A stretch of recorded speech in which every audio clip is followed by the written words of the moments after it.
ആണുങ്ങളെ കുറിച്ച് പറയുന്നതൊക്കെ ശരിയാണല്ലേ. അതായത് ഇവർ പുറത്തേക്ക് ഭയങ്കര റഫ് ആൻഡ് ടഫ് ഒക്കെ ആണെങ്കിലും മനസ്സറിഞ്ഞൊന്ന് സ്നേഹിച്ച മഞ്ഞു പോലെ ഒരുക്കി പോകുന്നൊക്കെ കേട്ടിട്ടുള്ളൂ കേട്ടോ. കാണണമെന്നുണ്ടെങ്കിൽ വീഡിയോ ലാസ്റ്റ് വരെ കണ്ടാൽ മതി. അതായത് ഞങ്ങളുടെ വെഡിങ് ആനിവേഴ്സറി ആയിരുന്നു. അപ്പൊ ദേ ഇങ്ങ് കേരളത്തിൽ കിടക്കുന്ന എനിക്ക് അങ്ങ് ദുബായി കിടക്കുന്ന എന്റെ ചെക്കന് ഗിഫ്റ്റ് കൊടുക്കണം, അതും സർപ്രൈസ് ആയിട്ട്. ഒന്നും നോക്കിയില്ല കേട്ടോ, കുത്തിയിരുന്ന് തപ്പി നമ്മുടെ ഇൻസ്റ്റഗ്രാമിൽ. അങ്ങനെ ലാസ്റ്റ് എന്റെ വൈബിന് ഒരാളെ കിട്ടിട്ടോ.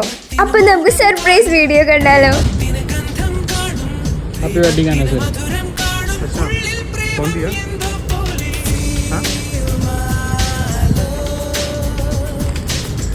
ഫോട്ടോ മനസ്സിലാരം പറയണ്ട, ഒന്നും പ്രത്യേകിച്ച് പറയാനല്ല. അതല്ല